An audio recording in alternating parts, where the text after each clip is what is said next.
Ya, bagi Anda penderita diabetes, jika memiliki luka ini memang sesuatu yang menakutkan ya, karena sulit sekali untuk diobati. Kita sudah lihat bagaimana seringkali orang yang menderita diabetes harus diamputasi, begitu karena lukanya tidak sembuh-sembuh dan kemudian semakin menyebar.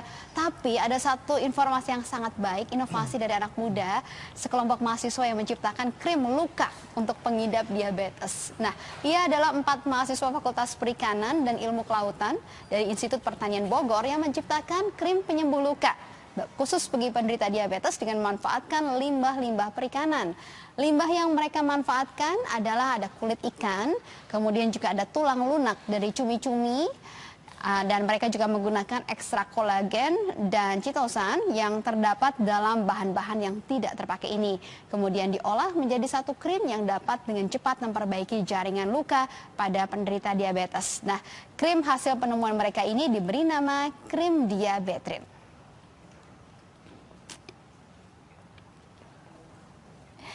Dan saat ini saya sudah bersama ada Waksen di sini, ada Lina, ada Kaisar, dan juga ada Iman. Ini mahasiswa-mahasiswa berprestasi dan juga kreatif ini dari IPB.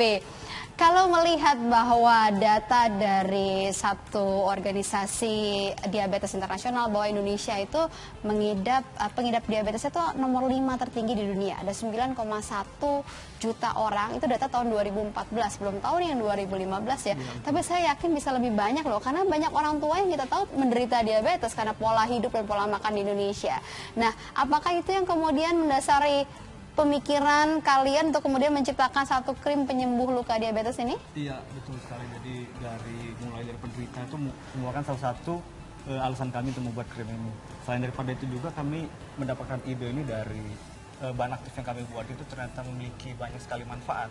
Jadi bisa memiliki sifat antibakteri, anti jamur, anti hiperglikemik, antioksidan, dan masih banyak lagi. Sehingga dari manfaat-manfaat itu kami mengembangkannya menjadi krim penyembuh luka diabetes ini. Ini prosesnya dari apa sih? Kalian kan dari Institut Pertanian Bogor, khususnya dari perikanan begitu ya. Terus kemudian kalian bikin dari kulit ikan dan juga tulang lunaknya cumi-cumi yang di bagian tengah itu ya. Iya, betul. Nah, itu bagaimana cara prosesnya? Oke, iya. Jadi yang di sini kita ada pencumi yang emang sudah dibersihkan sebelumnya. Kita seperti ini ya. Iya, betul. Jadi setelah kita bersihkan, kita lakukan proses pertama itu proses depro. Ya. Di proses depro ini kita menghilangkan protein yang ada di dalamnya supaya lebih murni daripada bahan baku yang kita buat. Ya. Setelah itu kita netralkan, kemudian kita lanjutkan proses kedua yaitu demineralisasi untuk menghilangkan mineral yang ada di dalam bahan baku tersebut. Dan juga ini sebenarnya untuk pemurnian juga. Dan pemurnian terakhir adalah deasetilisasi untuk menghilangkan pengotor-pengotor yang lebih banyak lagi di sini. Untuk menjadi nantinya seperti nanti chitosan. Seperti ini nanti ya, chitosan ya. Itu ya. Oke. Ya, ini saya lihat. Ini chitosannya. Ya, oke. Terus kemudian kalian proses lagi untuk menjadi ditambah kolagen ikan, kemudian menjadi krim. Ini hasilnya ya. Akhirnya ini krimnya, saya coba buka ini. Krimnya wangi lagi ya. Tidak berbau amis walaupun bahannya dari kulit ikan dan juga tulang lunak cumi-cumi. Saya mau tanya, ini sudah berhasil diuji cobakan? Baru uji coba ke hewan coba yaitu tikus. Ya, bagaimana? Dari tikus kamu lihat hasilnya seperti apa? Oh iya, jadi hasilnya tikusnya dibikin diabetes dulu berarti kan? Ya. Jadi kita buat tikus yang menjadi diabetes, gula darahnya lebih dari 200 mg kan, desiliter. Kemudian kita berikan luka, setelah itu kita kasih krim ini dan kita lihat analisisnya itu makroskopis untuk melihat lebih luas dan juga mikroskopis. Jadi kita lihat di makroskopis itu melihat kondisi luka dari awal hingga akhir. Jadi kita melihat dari mulai bengkak, merah, bernanah, basah, dan lain kita amati setiap hari. Setelah itu kita lakukan juga analisis mikroskopis untuk melihat sel-sel yang ada di dalam kulitnya. Jadi apakah benar-benar sudah mengalami penyembuhan luka, fase penyembuhan lukanya sudah dan hasilnya benar-benar bisa kemudian tertutup kembali semua seperti normal? Jadi saat udah kami uji coba kemarin 14 hari dan hasilnya cukup memuaskan, jadi sudah mulai mengecil dan walaupun masih ada sedikit lukanya sedikit, masih ada sedikit sih dari luka yang ada. Ini harapan luar biasa loh. Ini kalau sampai kemudian ini sudah berhasil, kemudian sudah dilalui uji klinis begitu, pasti banyak sekali yang mau beli ini. Kalian sudah pernah research belum? Pernahkah ada uji coba yang seperti ini dilakukan sebelumnya? Jadi sebenarnya sudah ada. Jadi biasanya mereka berdiri sendiri, jadi bahan aktifnya berdiri sendiri di luar negeri, sedangkan di Indonesia masih belum. Jadi di luar negeri krim ada yang menggunakan kitosan saja, tapi tidak luka diabetes, jadi luka bakar misalnya. Ya, Kemudian karena ada, memang susah cari obat luka diabetes seperti Iya, krim ini betul. kan. Oleh karena itu kami mencoba membuat inovasi, apakah krim yang kami buat ini bisa menyembuhkan luka diabetes. Nah, ini belum diuji cobakan kepada manusia. Kapan ini akan diuji cobakan kepada manusia? Karena kalau sudah berhasil saya nunggu banget ini. Ya, jadi mungkin ke depan memang harapan kami bisa mengajukan kerjasama dengan perusahaan, ya seperti perusahaan farmasi seperti Ya. itu, untuk bisa mengembangkannya. Karena kan untuk uji klinis kita tidak bisa hanya berdiri sendiri, harus ada kerjasama, ada ahlinya yang sudah bersertifikasi supaya lebih aman untuk dalam uji klinisnya seperti itu. Namanya kenapa sih harus bergandengan dengan perusahaan begitu untuk melakukan ini? Apakah memang biaya jadi kendala atau apa, Kaisar? Ya. Menurut kami mahasiswa dari Institut Pertanian Bogor merasa bahwa produk kami ini adalah suatu temuan yang bisa dimanfaatkan oleh masyarakat luas. Iya. Nah, kalau misalnya hanya sampai terbatas di laboratorium, itu tidak akan bisa membawa peningkatan kualitas hidup kepada para penderita diabetes. Oleh karenanya perlu ada sentuhan industri. Dan bahan bakunya ini pun bisa murah dan banyak ditemukan di pesisir Indonesia. Contohnya pencumi, itu potensinya cumi sendiri produksi cumi di Indonesia pada tahun 2012 waktu itu data terakhir lebih dari 140.000 ton produksi cumi di Indonesia. Dan ini selalu dibuang biasanya Iya, kan, nggak limbahnya pernah nggak diolah begitu. Ya, menarik. Tapi sejauh ini apakah sudah ada industri yang melirik ke kalian begitu untuk membantu proses uji klinis dan juga paten dan kemudian pengembangan lebih lanjutnya? Untuk saat ini ada beberapa, Iya. cuman kami juga memang masih hati-hati juga karena kami sedang mengurus proses patennya seperti itu. Oke, ini masih proses paten begitu ya. Mudah-mudahan berhasil segera cepat. Imam, cerita dong. Jadi ini awalnya memang karena tugas kuliah aja kalian berempat bikin ini atau karena hal lain ingin ikut lomba atau seperti apa begitu? Sebelumnya karena emang kita kan udah tingkat akhir waktu sebelumnya. Jadi kita berpikir bahwa tugas akhir apa sih yang ingin kita ciptakan yang tidak hanya bermanfaat untuk tugas akhir kita tapi bermanfaat untuk masyarakat di luar sana. Nah, terinspirasilah bahwa seperti yang dibilang Kaisar tadi bahwa limbah pencumi di Indonesia itu sangat banyak. Nah, sayang sekali apabila kita tidak manfaatkan itu, kan terbuang sia-sia seperti itu. Jadi kita manfaatkanlah limbah pencumi itu, kemudian kita buat krim dan bukan hanya untuk tugas akhir kita tapi untuk masyarakat manfaatnya seperti itu. Itu luar biasa loh, maksudnya anak-anak muda ini sudah memikir gimana caranya supaya bermanfaat buat orang banyak. Apakah emang ada keluarga yang menderita diabetes, begitu bisa kepikiran begitu penderitaannya seperti apa? Ada juga ya? Dari keluarga saya sendiri ada. Kebetulan almarhum nenek saya itu menderita diabetes. Nah, apa tanggapan dari keluarga kamu mengerjakan ini? Ya, luar biasa sekali karena emang ini sebelumnya belum pernah ada gitu kan krim yang khusus untuk menyembuhkan luka diabetes karena luka diabetes itu berbeda dengan luka-luka yang lainnya. Iya. Nah, ini kan kalian masih akan terus berimprovisasi, kalian masih akan terus mengembangkannya. Pengembangan selanjutnya apa dari krim ini? Yang utama pasti ya kita masih untuk paten. Setelah itu kita akan kembangkan lagi mulai dari jangka daripada krim ini apakah dia bisa bertahan lama. Kan itu kan mempengaruhi juga. Misalnya kadaluarsanya seperti apa.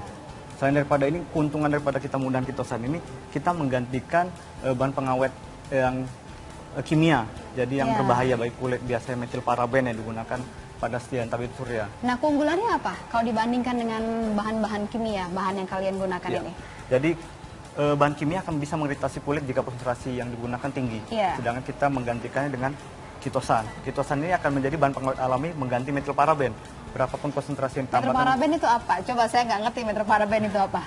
Metilparaben bahan kimia yang digunakan biasanya untuk bakteri supaya dia produk yang dibuat menjadi awet. Oke, ya.